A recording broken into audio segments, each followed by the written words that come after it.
Fans, it's games like this that used to get me over-medicated. You're listening to Sports Zone. Just a bit outside. Where real guys talk sports. And yes, ladies and gentlemen, we are just a bit outside. That's what makes me and Joey compatible. We're outside of the box. It's how we roll. It's what we do.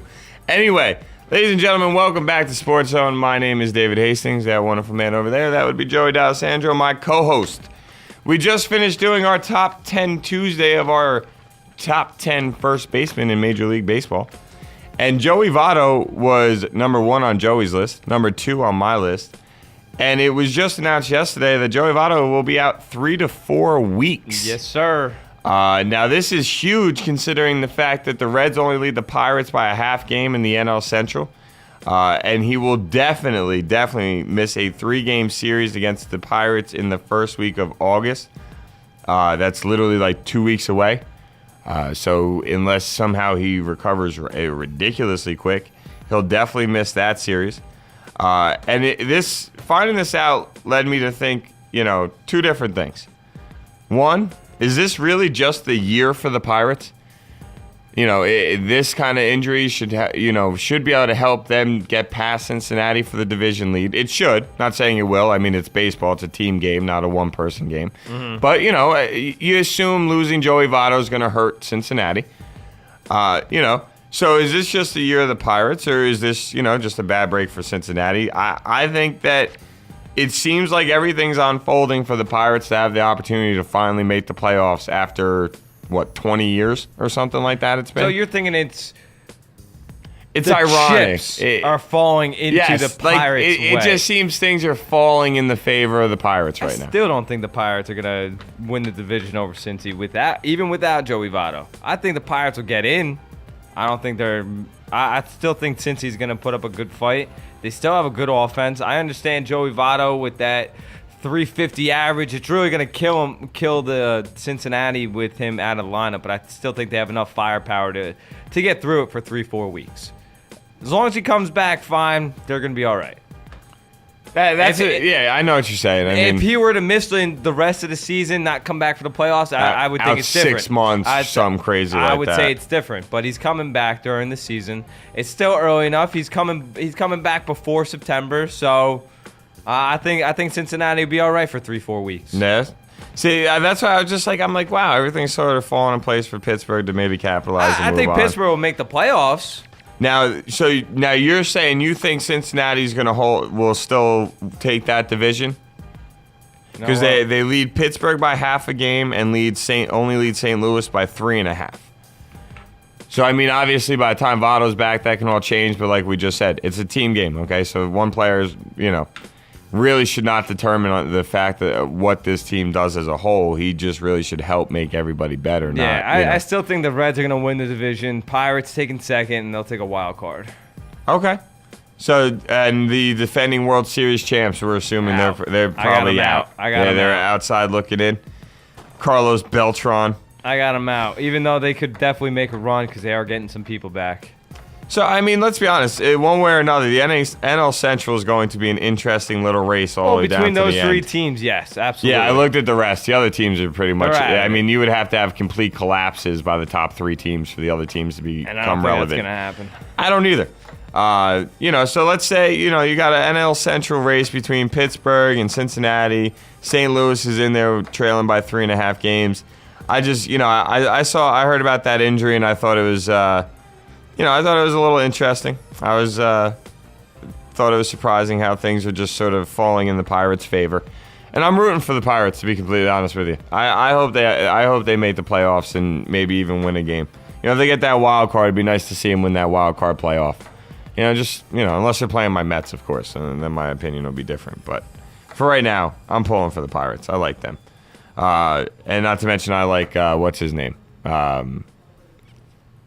Wow. Andrew McCutchen? Thank you. You're welcome. All of a sudden, I can't remember the guy's name. Talked about him like 10 times last week.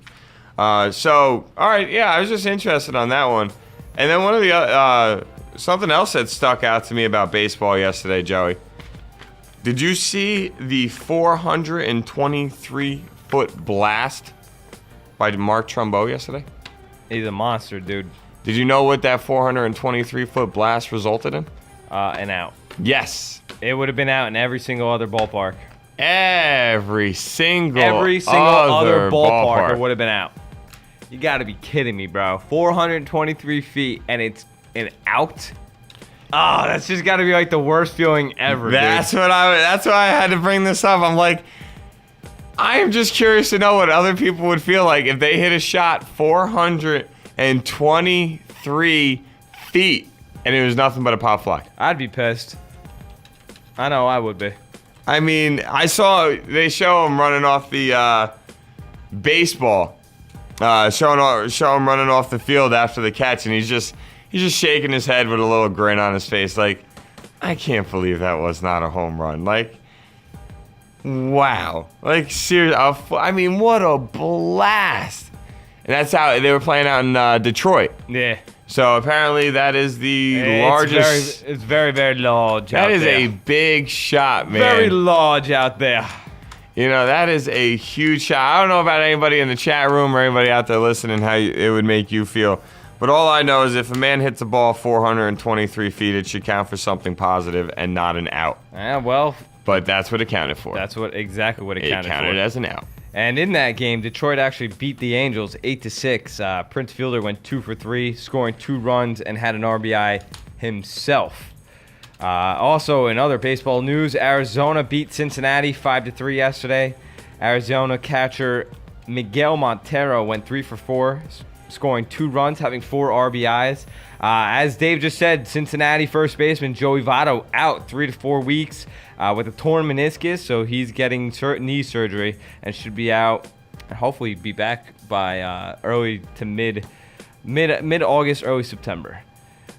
Boston ruined Kevin Youkilis's return, winning 5-1 over the White Sox. Adrian Gonzalez, the guy who's number 10 on Dave's top 10, he went 2. Wow. He went 2 for 4 with a home run and 4 RBIs. Kevin Youkilis in his return went 3 for 4, scoring a run. Good for the Uke. Did you see how he scored his first run, though? It almost looked like they wanted him to score. Just going to put that out there. They chuck the ball here. It goes over this guy's head. There's nobody covering third base.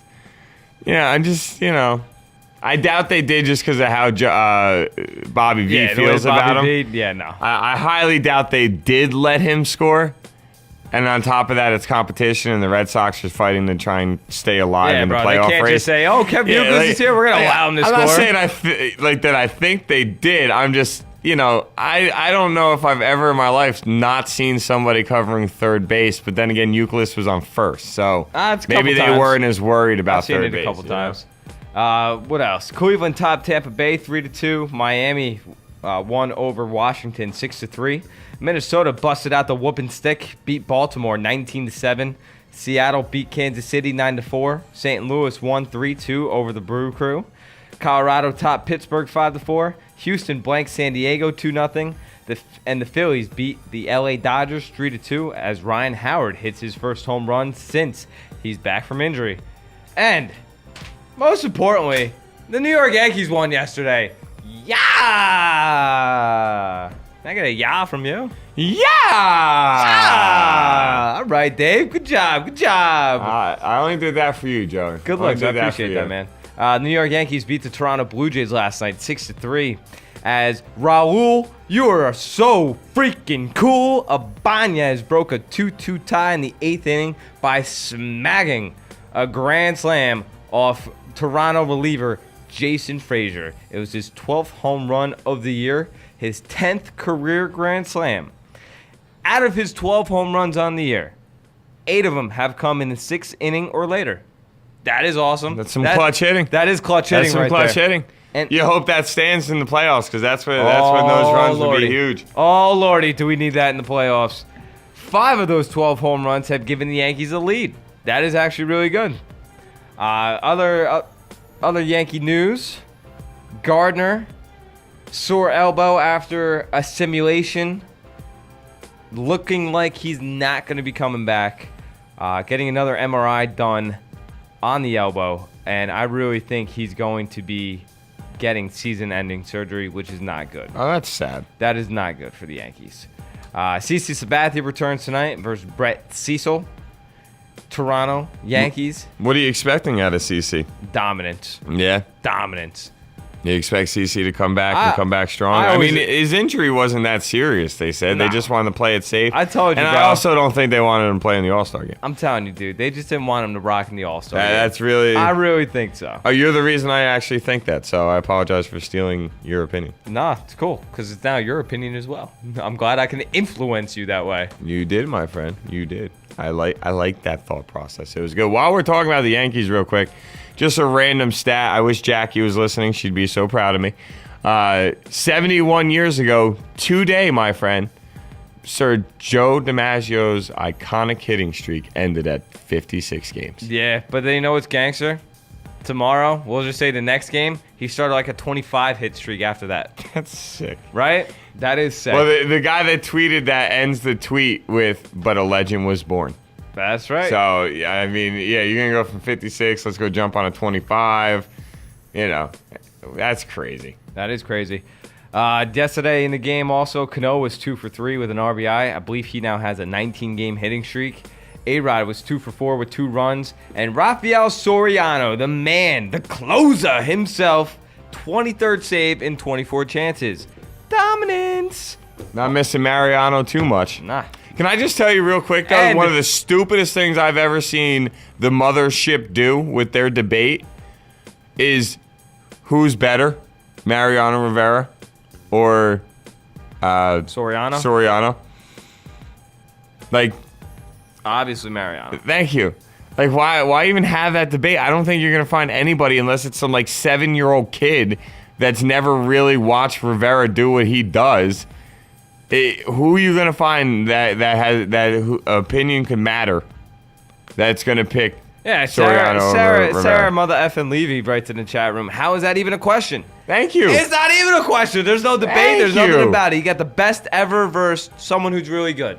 Yeah, that one, I heard that. I just looked at the TV. I saw that, shook my head, and I changed the channel. Couldn't like- watch it. I'm like, that's just such a stupid thing to even ask. It's like saying who's a better home run hitter, Babe Ruth or Mark Teixeira?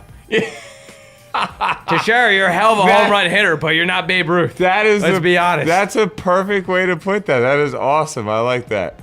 That is Who's a better home run hitter, Ruth or Teixeira? That's great. So, all right. Well, yeah, you got that. Got that. Mets start a series tonight against Washington. Which is huge. It is huge. Them being 6 games Huge. out of the division, this is definitely a huge series for the Mets. Let's hope that they can at least win the series tonight. Win the 3-game series. What Yes. the heck? At least 2 out of the 3. At least 2 out of the 3. You got Jonathan Neese versus Ross Detweiler tonight. I like Neese. He's pitched pretty well. Yeah, man. He's pitched pretty well. I like Neese.